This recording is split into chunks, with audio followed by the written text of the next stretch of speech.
1967ஆம் ஆண்டு பேரறிஞர் அண்ணா அவர்கள் தலைமையில் திமுக முதலாக புரட்சித் தலைவர் ஆதரவுடன் ஆட்சி அமைத்தது என்பது எல்லோரும் அறிந்தது. அண்ணா ஆட்சியில் கொண்டு வந்த பல்வேறு திட்டங்களில் முதன்மையான திட்டம் சிறு சேமிப்பு திட்டம். இத்திட்டம் கொண்டு வந்தபோது பல்வேறு தலைவர்கள் ஆதரவு தந்தனர், அண்ணாவை புகழ்ந்தனர், அவரவர் கருத்துகள் கூறினர்.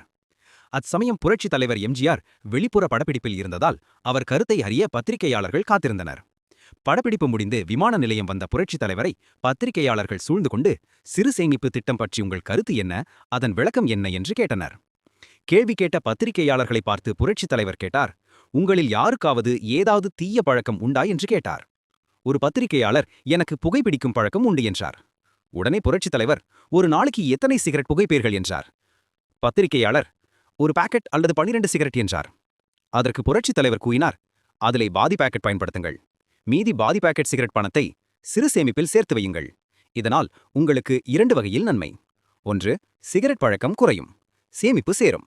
மற்றொன்று, உடல் ஆரோக்கியமாகும். சேமிப்பு பணம் பிறர்க்கு தர்மம் செய்யலாம். நீங்கள் இதை செய்தால் உங்களை பார்த்து மற்றவர்கள் பின்பற்றுவார்கள் என்று கேள்வி கேட்ட பத்திரிகையாளர் மூலம் பதிலளித்தார்.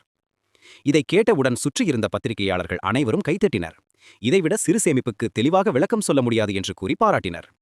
இதுவே மறுநாள் பல பத்திரிகையில் சிறு சேமிப்புக்கு எம்ஜிஆர் தந்த விளக்கம் என்று தலைப்பு செய்தியாக வந்தது.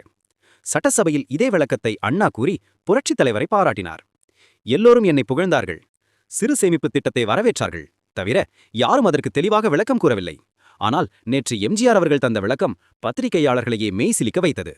இதைவிட தெளிவான விளக்கம் தேவையில்லை என்று கூறி பாராட்டினார்.